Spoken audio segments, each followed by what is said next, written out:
The 30-second version of us, I guess, is we're Paul and Storm. I'm Paul Scorin and Storm DiCostanzo. We're a comedy music duo. We've been together quite some time, and prior to being a duo, we were part of an a cappella band called Da Vinci's Notebook. We've got, at this point, 4 or 5 albums out, and we also worked on, we had a web series called Learning Town that was on the Geek and Sundry channel on YouTube, which is Felicia Day's content channel. And we're here all weekend. We did a couple of concerts and a few panels, including one at 1 o'clock today promoting Learning Town. And that's the short version of us. Yes? What drew you to this kind of music? Oh, comedy music? Stupidity, maybe? No, it was, we stumbled into this. We came into it backwards. We'd always done music our entire lives and enjoyed comedy. And in our a cappella band, it was mostly doo-wop covers. That was what we did. And eventually we decided that that wasn't interesting enough. So we decided we would twist them some. And then eventually, because we were drawing crowds, we started doing original songs. And it was just natural, I guess. Both of us, all of us in the old group, but Storm and I did the majority of the songwriting for that group when we started doing originals, and we both had kind of similar upbringings of really enjoying comedy music like that, like Tom Lehrer, Alan Sherman, Weird Al, of course, who's an influence on pretty much anyone who ever has called themselves a comedy musician at all in the last 30 years, and groups like that. And as Storm says, that was when we started covering a couple of comedy music songs like that, those are the ones that seemed to get the best response. We seemed to rise a little bit above just an ordinary cover band at that point. So it was interesting for the audience, and it was interesting for us, so we just started pursuing that. And here we are 20 years later. Crime pays. Yeah. Yes? What was the process by which you guys were able to get partnered with Geek and Sundries on YouTube? That was, it involved a little bit of cyber stalking. We were fans of the Guild when it came out, and managed to track down Felicia and her producing partner Kim Evie initially through Twitter, I think. And they had, luckily, when we sort of made some initial inroads and contacting them, they'd luckily heard of a song or two of ours, I think, and just through a little bit of back and forth on social media, ended up becoming friends with them. And then over the course of several years, Kim, Evie, we said over a great deal of time that we wanted to try and find some sort of project to work on together. And it was a couple of years of development and the fortuitous timing of YouTube's creation of the various content channels that worked out in our being able to make a web series about 2 guys taking over a children's show who are wholly ill-equipped to do it. Mainly was an excuse for getting a lot of really awesome puppets made and then setting them on virtual fire pretty much every episode.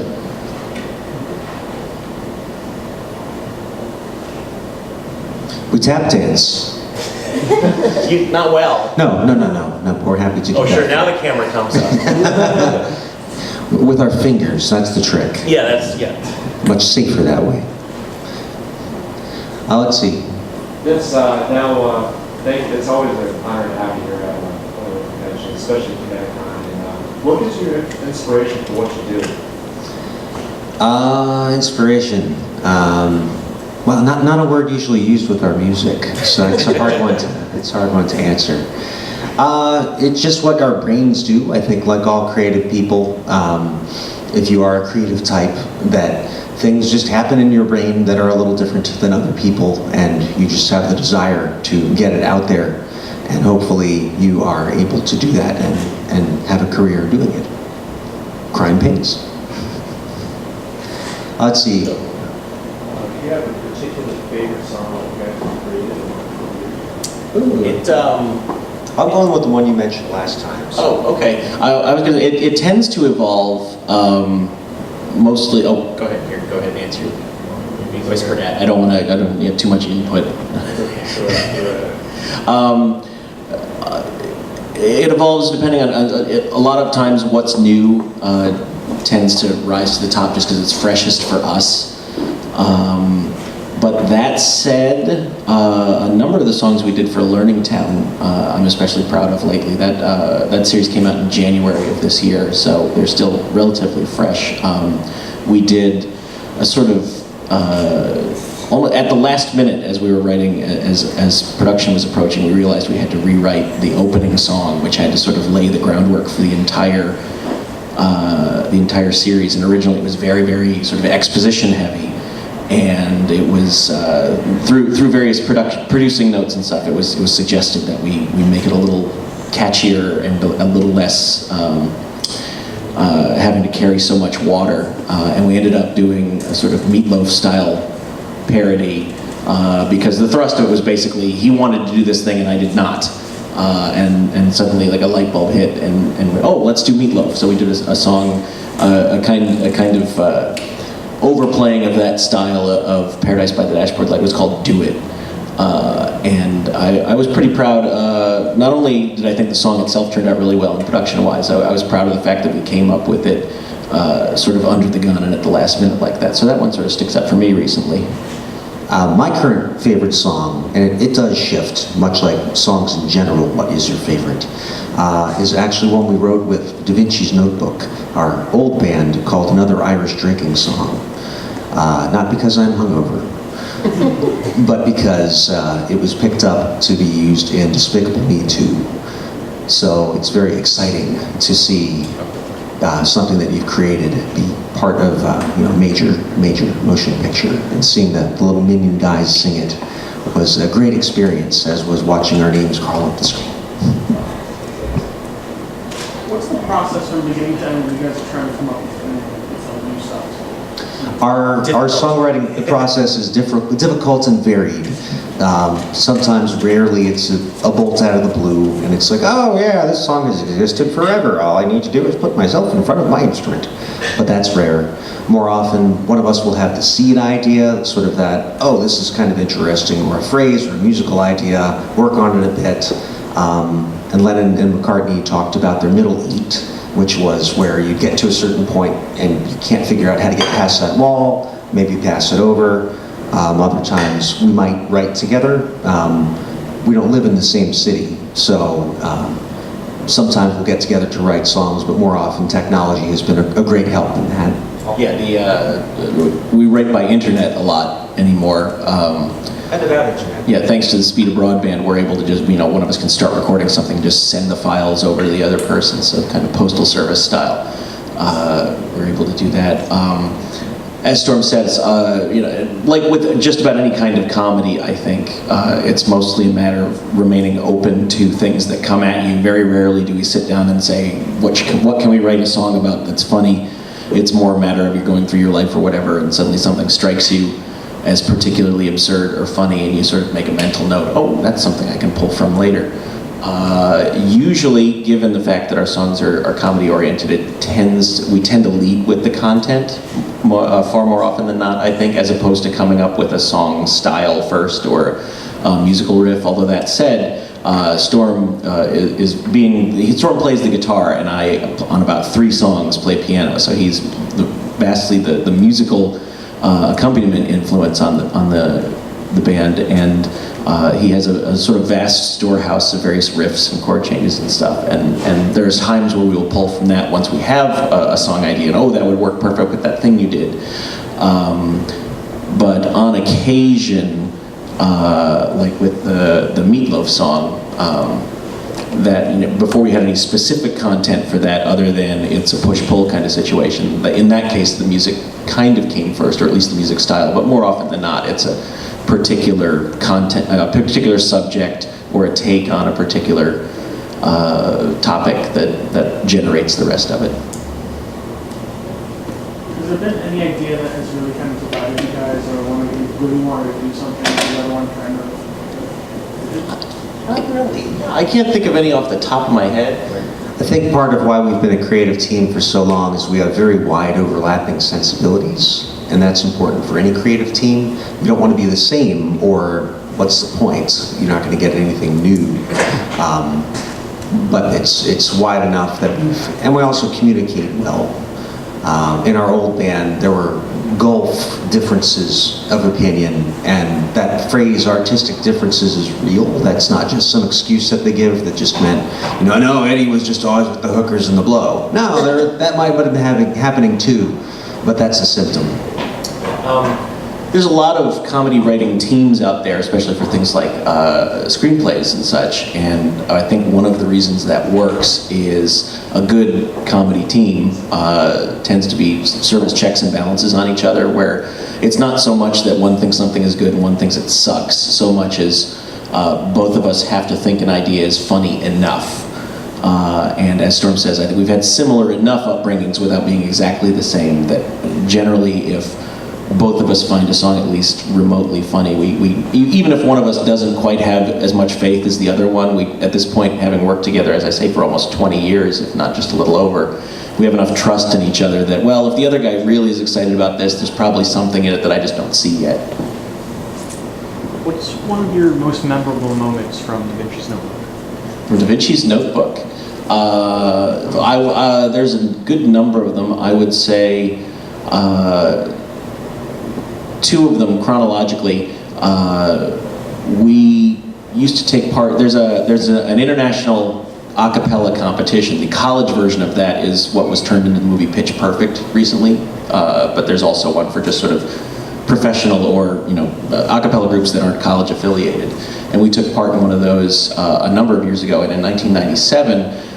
We won our regional competition in the DC area, which was going to take us to the nationals, and we ended up getting covered by, there was a Jamie Gangel, who was a correspondent for the Today Show in the DC area, decided to cover it for the Today Show, so they ended up doing about a 7-minute feature on us as just sort of these ordinary guys with day jobs who were suddenly sort of heading for this national singing championship.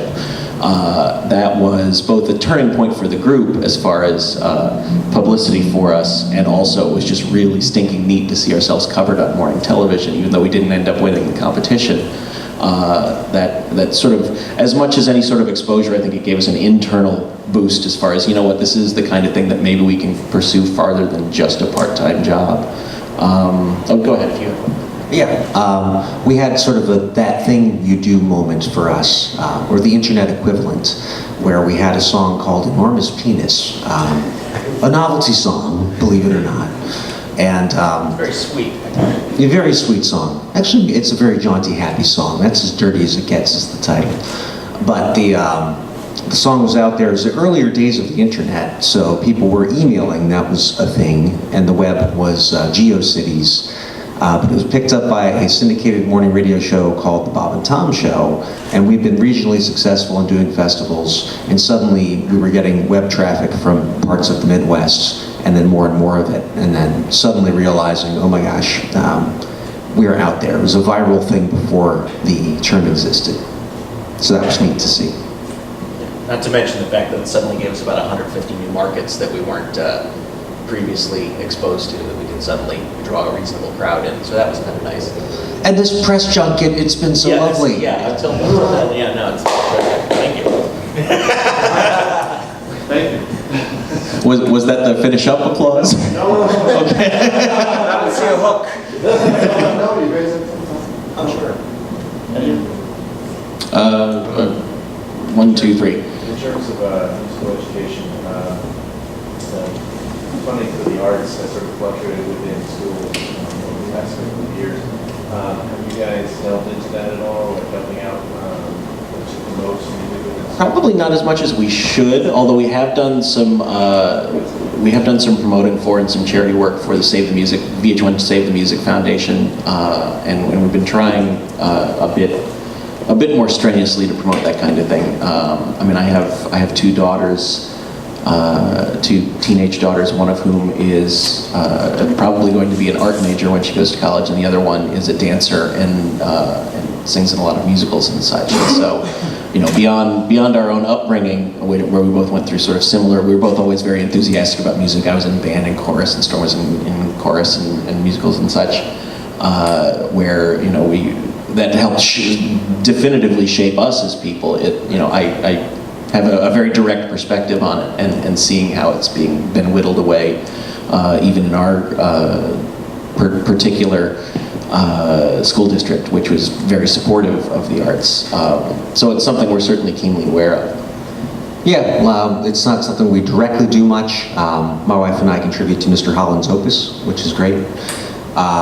It does need to be out there, and we like when we hear that high school kids, and even younger, are singing our songs, either our current ones or Da Vinci's Notebook. A cappella is something that can be easily done by anyone, anywhere. Have you guys ever? Two, you'll get one and two.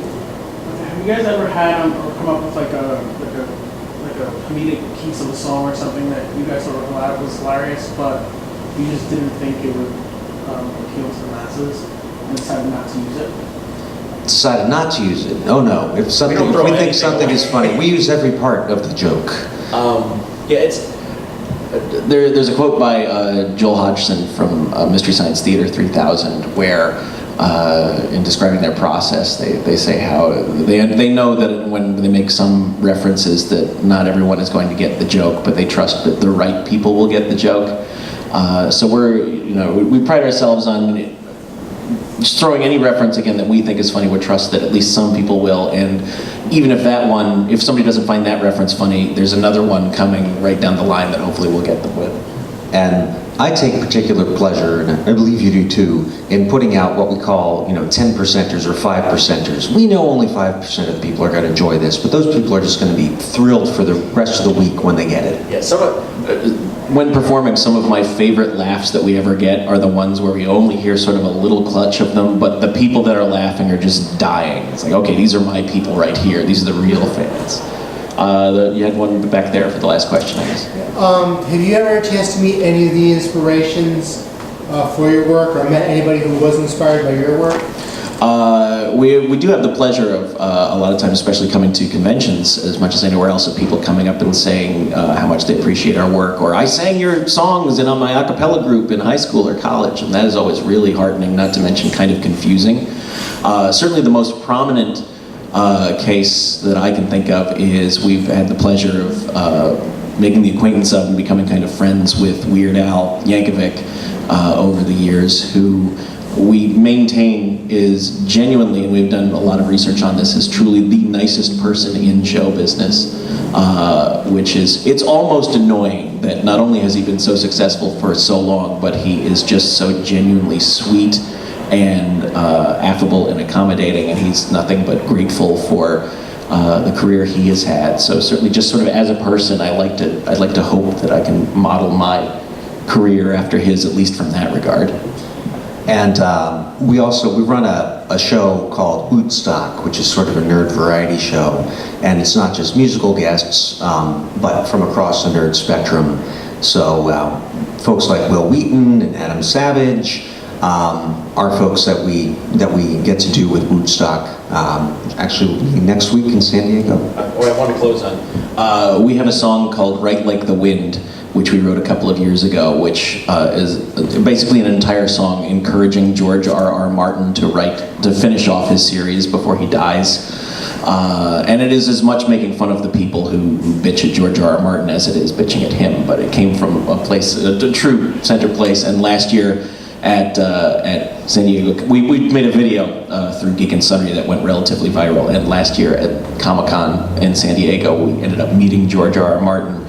And he was very sweet about it all, but the last thing he said to us was, he sort of leaned back and very aggressively said, "No more songs from you guys." So we're relatively certain that we're responsible for him killing at least 3 Starks in the next novel. Thank you. Yes, thanks very much. Thank you very much.